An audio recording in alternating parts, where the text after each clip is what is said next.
તો મિત્રો ઘન અવસ્થા ચક્રના છેલ્લા વિડીયોમાં આપણે કુલ 7 પ્રકારની સ્ફટિક પ્રણાલી અને એમાં શક્ય વિચલન સાથે કુલ 14 પ્રકારની બ્રેવિસ લેટિસ રચનાઓ સમજ્યા હતા.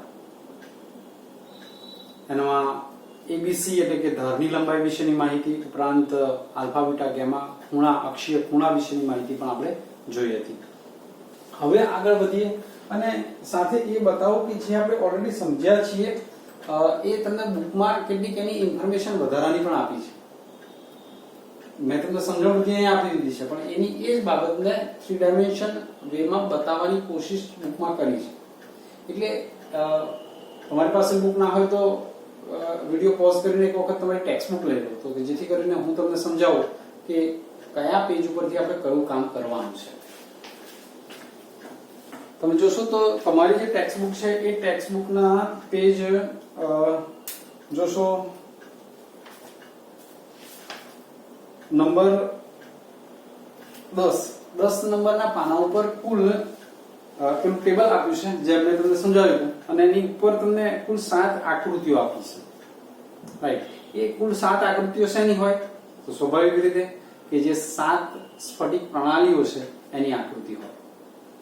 રાઈટ, એ જોશો એટલે તમને આઈડિયા આવશે. ક્યારેક પ્રશ્ન શું પૂછાય કે આવું શબ્દોમાં પ્રશ્ન પૂછવાને બદલે કોઈક આકૃતિ આપી દે કે તમને એ આકૃતિમાં એવું દર્શાવ્યું હોય કે એ બી સરખા છે, સી જુદો છે, બીજું એવું કહ્યું હોય કે આલ્ફા બીટા ગેમા 90 છે અને એ સ્ફટિક પ્રણાલી કઈ, તો તમારે ચતુષ્કોણીય એમ બતાવવું પડે. સમજો છો ને? એટલે શબ્દોમાં જે પ્રશ્ન પૂછવાનો છે એ પ્રશ્ન તમને આકૃતિ વડે પૂછી શકે. તો એ આકૃતિઓ ગોખવાની નથી, પણ જરા 1-2 વખત એને નજર કરીને બરાબર સમજી લેજો કે એક્ઝામમાં તમારી પાસે એવો પ્રશ્ન આવે તો પણ વાંધો ના આવે. એની એ જ બાબતને તમને સામે પાછા પેજ નંબર 11 ઉપર દર્શાવી છે. રાઈટ, 11 નંબરના પાના ઉપર તમે જોશો તો પહેલી 3 આકૃતિઓ આલી છે એ સમઘનીય જે રચના, અને એ જે સમઘનીય રચનામાં 3 આપણે વિચલન જોયા હતા. કયા કયા? આદિમ, અંતઃકેન્દ્રિત અને ફલક કેન્દ્રિત. નંબર 2 જે ચતુષ્કોણીય રચનાની 2 આકૃતિઓ નીચે આપી છે, આદિમ અને અંતઃકેન્દ્રિત.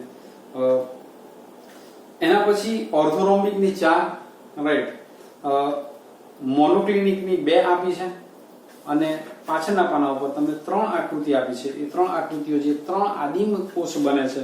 3 આદિમ કોષ કયા કયા બને છે? તો એક ષટકોણીય, એક રોમ્બોહેડ્રલ અને ત્રીજો ટ્રાઇક્લિનિક. આ 3ની તમને એ આકૃતિ આપી છે. તો આ બધી બાબતોને 1-2 વખત વાંચજો, સમજજો કે જેથી કરીને ધારો કે આમાંથી કોઈ પ્રશ્ન પૂછાય તો તમે એનો જવાબ આપી શકો. હવે આજે એક ફરી પાછો શોર્ટ ક્વેશ્ચન માટે આપણે તૈયારી કરવાની છે અને એ શોર્ટ ક્વેશ્ચનની તૈયારી જોઈશું. તો જે ઘન રચના છે એ સમઘનીય રચનામાં એકમ કોષ દીઠ પરમાણુની સંખ્યા, સમઘનીય એકમ કોષમાં એકમ કોષ દીઠ પરમાણુની સંખ્યા.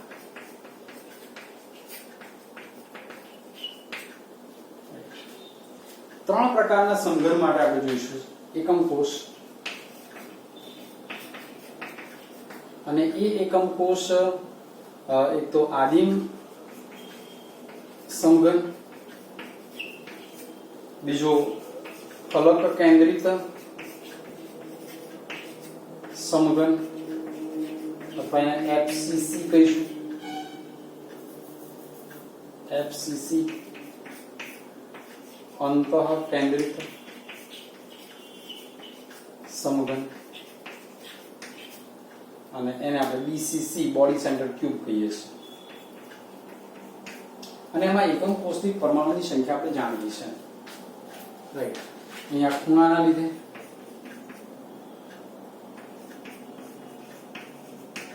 મધ્ય અથવા તો અંતઃકેન્દ્રિત,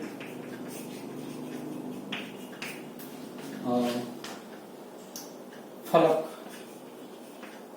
પદ અને કુલ. આવા કોલમ યાદ કરવાના છે આપણને અને એને સમજવાની કોશિશ કરીએ. આમ જુઓ તો આદિમ સમઘન જે છે એ ઓલરેડી આપણે સમજ્યા છીએ કે જેના એવો સમઘન કે જેના એબીસી સરખા છે, આલ્ફા બીટા ગેમા 90 છે. અને એના આ ખૂણા ઉપર આપણે એક એક ગોળો મૂકી દીધો છે. હવે જો તમને સીધો પ્રશ્ન પૂછી દેવામાં આવે કે આમાં એકમ કોષ દીઠ પરમાણુની સંખ્યા કેટલી, તો તમે સ્વાભાવિક રીતે 8 જવાબ આપી, પણ એ ખોટો જવાબ થશે. સમજીએ કે આ એકમ કોષ આપણે પેલા આખા સ્ફટિક લેટિસમાંથી નાનો ટુકડો કાઢ્યો છે, રાઈટ, અને એ લાઇન્સ આપણે ડ્રો કરી છે, પણ હકીકતમાં આ ખૂણા ઉપરનો જે ગોળો છે એ માત્ર આ એકમ કોષ માટે નથી. જરા તમને અને 3 ડાયમેન્શનલ વેમાં સમજાવવાની કોશિશ કરું તો ધારો કે આપણી પાસે આ એક સમઘન છે, સમઘનીય રચના જે આપણે વિચારી રહ્યા છીએ તે, અને એમાં 1 2 3 4 5 6 7 અને 8 આ 8 ખૂણા ઉપર એક એક પેલો ઘટક કણ છે, એટલે આપણે એને ગોળો કહીએ છીએ, રાઈટ. એટલે 8 કુલ થયા આના માટે. પણ આ રચના તો કેવી છે, એકમ કોષ છે, અને પેલા આખા સ્ફટિકમાંથી બહાર કાઢ્યું છે આપણે, રાઈટ. હકીકતમાં અહીંયા જે ગોળો હશે, અહીંયા જે ઘટક કણ હશે એ આના એકલાનો નથી, હકીકતમાં એ વહેંચાયો છે. કોના વડે?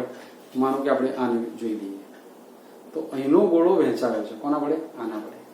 2 વડે ના, 2 વડે એટલું જ નહીં, આનો ગોળો હજુ પણ એક તમે કહી શકો કે આના વડે વહેંચાયો છે. આ ખૂણા પરનો ગોળો 3 વડે વહેંચાયો છે, એવું દેખાય છે તમને. હવે તમે મને કહેશો 3 વડે નહીં સર, કેટલા વડે? 4 વડે. કેમ? તો અહીંયા પણ એક એકમ કોષ આવવાનો. તો કહેવાનો અર્થ એમ છે કે આ જે ખૂણો છે એ કુલ 4 અહીં માટેનો આપણે જે વિચારતા હતા એ એક આનો એકલાનો નથી, આ ગ્રીન વાળા એકલાનો નથી છે. શું? તો 1 2 3 અને 4 વડે વહેંચાયો છે. હજુ પણ બરાબર ધ્યાનથી જો વિચારશો તો આ માત્ર 4 વડે નહીં વહેંચાય, તો ત્રિપરિમાણ રચના છે, એટલે ઉપર પણ બીજા 4 આવવાના, અને એના લીધે થઈને કુલ 8 વડે વહેંચાશે. કેટલા વડે વહેંચાશે? 8 વડે. તો હકીકતમાં અહીં જે પેલો આપણે ઘટક કણ મૂક્યો હતો એ આના માટે કેટલામાં ભાગનો થયો?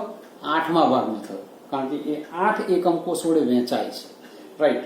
અને માટે થઈને તમે એમ કહેશો કે જે આદિમ સમઘન છે, સાદો સમઘન છે, આદિમને સાદો પણ કહેવાય, આ આદિમ અથવા સાદો સમઘન છે એ એમાં જે ખૂણાના લીધે ખૂણા પર કુલ 8 આપણી પાસે કણ છે, ગોળા છે, પણ એ દરેકનું વેઇટેજ 1/8 છે, અને માટે થઈને 1 થશે.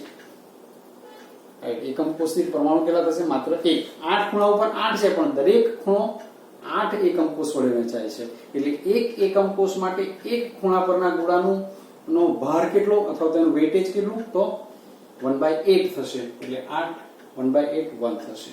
એમાં મધ્યમાં તો કોઈ ગોળો મૂકતા નથી, સાદા સમઘનમાં આપણે મધ્યમાં કોઈ ગોળો મૂકતા નથી. હા, ફલક પર પણ કોઈ ગોળો મૂકતા નથી, તો જવાબ કેટલો થશે? 1 થશે. કુલ 1 1 + 0 + 0 1 થશે. તો જે આદિમ અથવા સાદા સમઘનની અંદર એકમ કોષ દીઠ પરમાણુની સંખ્યા કેટલી થશે? 1 થશે, 8 નહીં થાય. યસ. સેકન્ડ વન જોઈશું હવે આપણે ફલક કેન્દ્રિત. ફલક કેન્દ્રિત રચના કેવી હતી? તો તમે જાણો છો એ પ્રમાણે પેલા 8 તો ખરા જ, ઉપરાંત એના ફલક ઉપર આપણે 1 2 3 4 5 અને 6 અત્યારે આપણે એકમ કોષ અને એ સમઘન છે એવું સ્વીકારીને ચાલી રહ્યા છે. સમઘન કહેશો તો જેમાં એબીસી સરખા છે, આલ્ફા બીટા તેમાં 90 છે. અચ્છા, હવે આવા ફલક કેન્દ્રિત સમઘન અથવા એફસીસી માં એકમ કોષની પરમાણુ કેટલા? તો આમ જોઈને કહીએ તો પેલા 8 ખૂણા ઉપર હતા અને 6 એની બાજુ પર મૂક્યા, માટે 8 + 6 14 કહેશો, પણ વળી પાછું રોંગ. તમે જાણો છો ખૂણા 8 છે, 8 ગોળા છે, પણ દરેકનું વેઇટેજ કેટલું છે? 1/8, એટલે 1 થશે. હવે વાત કરીએ ફલકની.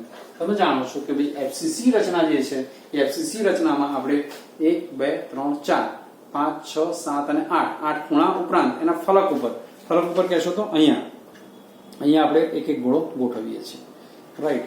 અચ્છા, 1 2 3 4 એની બાજુ, અને એક ઉપર અને એક નીચે, 6 ફલક ઉપર આપણે એક એક ગોળો મૂકીએ છીએ. અચ્છા, હવે આ ફલકની વાત કરીએ તો ફલક ઉપર માનો કે અહીંયા એક ગોળો અથવા એક ઘટક કણ છે, તો આનું એકલાનું નથી, એ વહેંચાશે 2 વડે. જો કેટલા વડે વહેંચાયું? બીજા વડે પણ વહેંચાયું. એનો અર્થ શું થયો? તો અહીં તમારી પાસે જે આ એકમ કોષ માટેનો ગોળો હતો એ 2 વડે વહેંચાય છે, તો આના માટેનું એનું વેઇટેજ કેટલું થઈ જશે? 1/2 થઈ જશે. કેટલું થશે? 1/2. તો એનો અર્થ એવો થયો કે ફલક, હા તમે જાણો છો કે ફલક કેન્દ્રિતમાં આપણે મધ્યમાં કોઈ ગોળો મૂકતા નથી, મધ્યમાં કોઈ ગોળો મૂકતા નથી. પણ ફલક ઉપર કુલ 6 ગોળા છે, પણ દરેક ગોળાનું વેઇટેજ આપેલા એકમ કોષ માટે 1/2 થાય છે, કારણ કે એ 2 વડે વહેંચાય છે, એટલે 3 થશે અને કુલ કેટલા થશે? 4. રાઈટ. તો ફલક કેન્દ્રિત સમઘન અથવા એફસીસી માં એકમ કોષ દીઠ પરમાણુની સંખ્યા કેટલી? તો કેટલી કહેશો? 4 કહેશો, 14 નહીં તો. રાઈટ. અચ્છા, થર્ડ વન છે આપણી પાસે અંતઃકેન્દ્રિત સમઘન. અંતઃકેન્દ્રિત સમઘનની જો વાત કરીએ તો એમાં તમે જાણો છો એ પ્રમાણે કે આપણે કુલ 8 એના ખૂણા ઉપર અને એક મધ્યમાં ગોળો મૂકીએ છીએ. એક ક્યાં છે? મધ્યમાં છે. અચ્છા, તો મધ્યમાં જ્યારે ગોળો મૂકો છો ત્યારે આ કુલ આમ સીધું સ્ટેટમેન્ટ કરી દો તો શું થાય? 8 + 1 9. ના, 9 નહીં, 8 × 1/8. ખૂણા ઉપરનો જે ગોળો છે દરેકનું વેઇટેજ 1 જ છે. અને તમે જો બરાબર સમજો તો આ એકમ કોષ માટે જ્યારે આખો આ ગોઠવણ થઈ ગઈ, રાઈટ, અંતઃકેન્દ્રિત છે. ખૂણા ઉપર કુલ આ ગ્રીન માટે કેટલા થયા? 8, પણ એ કેટલા વડે વહેંચાય છે? 8 વડે, એટલે 8 × 1/8. અચ્છા, હવે જે મધ્યવાળો ગોળો છે, મધ્યવાળો ગોળો આનો આનો આનો દરેકનો પોતાનો સેપરેટ છે, એ કોઈના વડે વહેંચાતો નથી. મધ્યનો જે અંતઃકેન્દ્રિત ગોળો છે બીસીસી રચનાવાળો, એ દરેક એકમ કોષ માટે સેપરેટ પોતાનો હશે, એ કોઈના વડે વહેંચાશે નહીં. અને એના લીધે થઈને હા, મધ્યમાં 1, ફલક પર નથી, એટલે 2 થશે.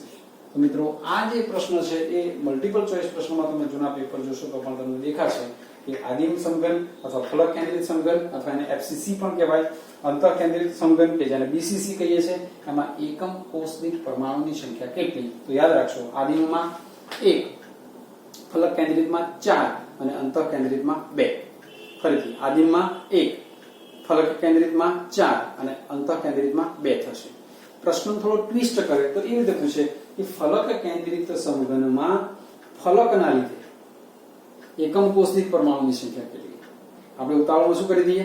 ફલક કેન્દ્રિત એકમ કોષ દીઠ 4 લખી દઈએ. પણ ફલક કેન્દ્રિતમાં ફલકના લીધે કેટલા છે? 3 છે. મોટે ભાગે પ્રશ્ન કુલ માટે જ પૂછાય છે કે ફલક કેન્દ્રિતમાં એકમ કોષ દીઠ પરમાણુ કેટલા? તો 4 જ લખીશું. પણ છતાં પણ પ્રશ્નને બરાબર વાંચવાનો અને વાંચીને પરફેક્ટ ક્લિયર કરીને જ એનો જવાબ આપવાનો. તો આ ટેબલ તમે જોશો તો તમારી બુકની અંદર હવે ફરીથી એક વખત જરા નજર કરશો તો હું તમને સમજાવું એ આખી માહિતી તમને ક્યાં આપી છે. આ ચેપ્ટરની થોડીક મજા એ છે હવે કે તમને આ મેં ટેબલ સમજાવ્યું, હવે ટેબલ આધારિત 2 પેજનું વર્ક કદાચ હોય, બરાબર છે. યાદ તમારે આ જ રાખવાનું છે, પણ સમજ્યા વગર જો યાદ રાખીએ તો એ ગોખેલું કહેવાય ને, એ અઘરું પણ પડે અને લાંબો સમય યાદ પણ ના રહે. તો તમારે તમારા ટેક્સ્ટબુકની અંદર જોશો તો પેજ નંબર 12 અને 13 ઉપર આ બધી માહિતી આવી છે. જુઓ, રાઈટ. પેજ નંબર 12 જોશો તો તમને એમાં જે સમઘનીય રચના બતાવી, એમાં જે નીચે જોશો તો 3 આકૃતિઓ આવી છે, A, B અને C. એ 3 આકૃતિઓ શું બતાવે? તો એ આકૃતિ એવું બતાવે છે કે સાદો સમઘન છે અને સાદા સમઘનની અંદર આ સાદા સમઘનની અંદર દરેક ખૂણા ઉપર એક એક બિંદુ મૂક્યું છે. આખો ગોળો એકબીજાને ટચ કરતો બતાવ્યો નથી, માત્ર શું કર્યું છે? ત્યાં પોઈન્ટ્સ મૂક્યા છે, 8 પોઈન્ટ્સ. બી આકૃતિ છે બીજી બાજુમાં, એ શું બતાવે છે? તો હવે એને ગોળા તરીકે કલ્પી લો. એ બિંદુને સનાત તરીકે કલ્પી લઈએ ગોળા, અને એ ગોળા એકબીજાના કેવા હોય? સંપર્કમાં હોય. એટલે એ જે આકૃતિ તમને બી આપી છે, કઈ વાત કરી રહ્યો છું?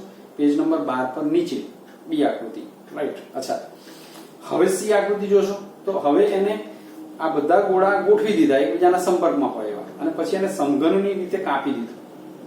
ત્યાં તમને એવું જોવાનું મળે છે કે દરેક ખૂણો એ કેટલામાં ભાગનો બની જાય છે? 1/8 માં ભાગનો બની જાય છે. દરેક ખૂણો કેટલામાં ભાગનો બને છે? 1/8. સામે તમને અંતઃકેન્દ્રિત આવ્યું છે, રાઈટ. અંતઃકેન્દ્રિતની 3 આકૃતિઓ. અંતઃકેન્દ્રિતની 3 આકૃતિઓમાં પહેલી આકૃતિ શું સૂચવે છે કે ભાઈ એને બિંદુ તરીકે દર્શાવી દો, એટલે 8 + 1 વચમાં મૂકી દીધું 9, રાઈટ. સામેવાળા 13 નંબરના પાના ઉપરની વાત કરું છું. ઉપરની જે 3 આકૃતિ છે તે. બી માં તમને શું કર્યું? તો એ જે 9 ગોળા છે એ 9 ગોળાને શું કર્યા? તો એકબીજાના સંપર્કમાં હોય એ પ્રમાણે ગોઠવી દીધા. અને ત્રીજી જે આકૃતિ છે એ ત્રીજી આકૃતિમાં શું કર્યું? તો એને તમે કટ કરી દો છો. કઈ સાઈઝમાં? સમઘનની સાઈઝમાં. તો તમને એ ત્રીજી આકૃતિ મળે. એ આકૃતિ તમને શું સૂચવે છે કે દરેક ખૂણો 1/8 માં ભાગનો છે, પણ વચ્ચે વાળો કેવો છે? આખે આખો સેપરેટ પોતાનો છે. એવી જ આકૃતિ તમને નીચે આપી જુઓ ફલક કેન્દ્રિત માટે, એમાં 4 આપી છે. એમાં પહેલા એ સમજાવવાનો પ્રયત્ન કર્યો કે જે ફલક પરનો ગોળો છે, ફલક પરનો ઘટક કણ છે. આ ગોળો એટલે ઘટક કણ સમજવાનો. ઘટક કણ એટલે અણુ પરમાણુ કે આયન હશે, પણ જો ફલક ઉપર હશે તો 2 વડે વહેંચાય છે એવું પહેલી આકૃતિ જે છે એ તમને દર્શાવે છે. બાકીની 3 આકૃતિઓ જોશો તો ફરીથી એ પ્રમાણે કુલ 8 + 6 14 ગોળા એમાં સેટ કરી દીધા.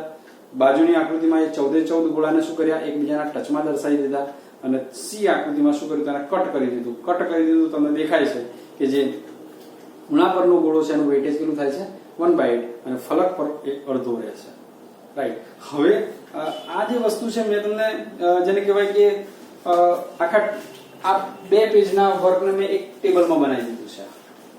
તમારે આ ટેબલ કરવાનું છે. આ ટેબલ ચોપડીમાં નથી આવ્યું એટલે એને લખી લેશો. પોઝ કરો અથવા એને સ્ક્રીનશોટ લઈ લો અને આ ટેબલને તમે લખી લેશો આ પ્રમાણે અને યાદ કરશો.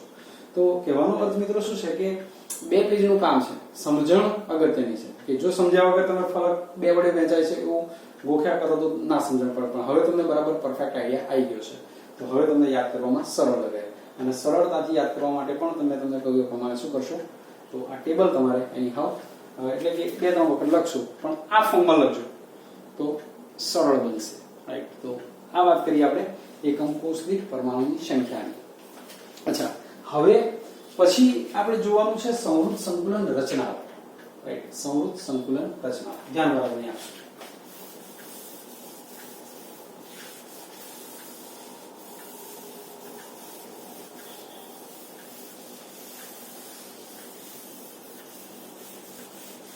ફરીથી તમને એક નાની અમથી વાત વચમાં કરી દઉં તો વિડિયો લેક્ચરથી જે કામ આપણે કરી રહ્યા છીએ એ થોડુંક મર્યાદાવાળું છે, પણ હું તમને ડેફિનેટલી કહું કે જો તમે એને થોડુંક ચીવટપૂર્વક અને તમારા ખંત સાથે એને તૈયારી કરો છો તો ક્લાસરૂમ વર્ક કરતાં વધારે ઇફેક્ટિવ બને છે.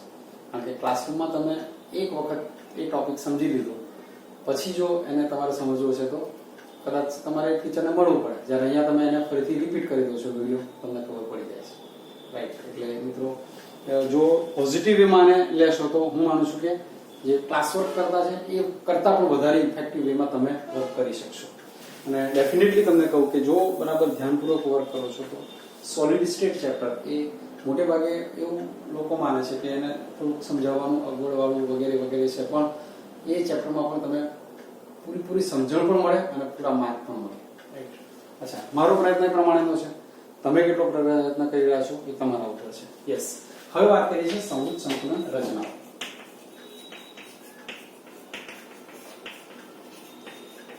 સંવૃત સંકુલન રચનાઓ એટલે એવી રચનાઓ કે જેમાં અણુ પરમાણુ આયનને આપણે ગોળા તરીકે કલ્પી રહ્યા છીએ.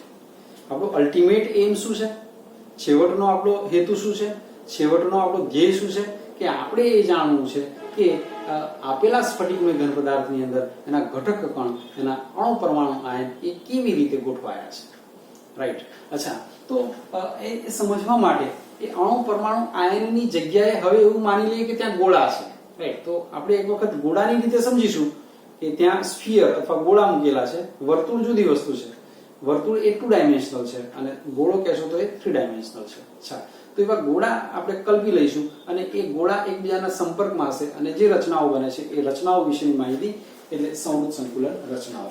સંવૃત સંકુલન રચનાઓ એટલે એવી રચનાઓ કે જેમાં અણુ પરમાણુ આયનને આપણે ગોળા તરીકે કલ્પી રહ્યા છીએ અને એ ગોળાઓ એકબીજાના સંપર્કમાં, એકબીજાના ટચમાં છે. અચ્છા, આવી સંવૃત સંકુલન રચનાઓ જે છે એ 3 પ્રકારની આપણે જોવાની છે અને એમાં નંબર 1 એક પરિમાણીય રચના. એક પરિમાણીય, પરમાણુય નહીં, પરિમાણીય.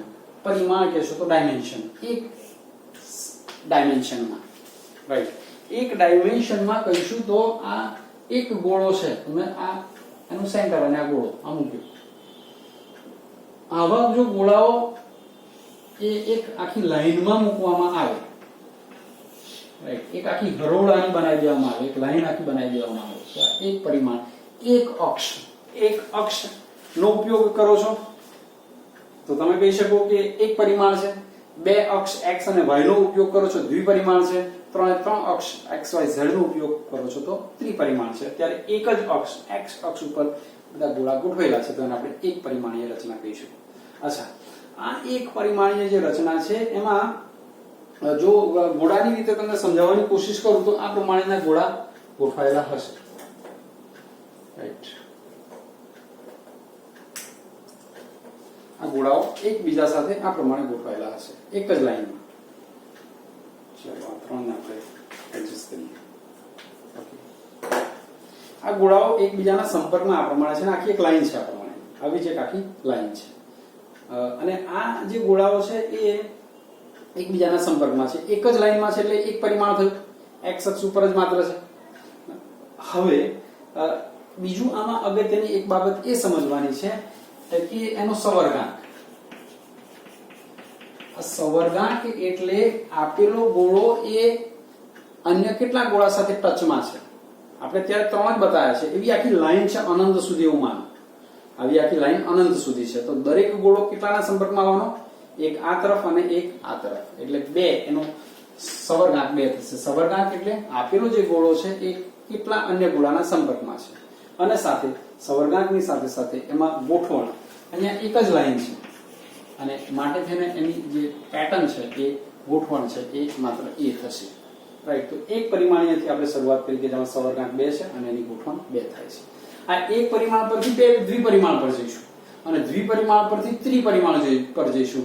ખરેખર સ્ફટિકમય રચના તો ત્રિપરિમાણીય છે, પણ ત્રિપરિમાણીય સીધે સીધું સમજવું અઘરું છે. એટલે પહેલા એક પરિમાણીય પરથી દ્વિપરિમાણીય અને દ્વિપરિમાણીય પરથી કેવા પર જઈશું આપણે? ત્રિપરિમાણીય રચના ઉપર.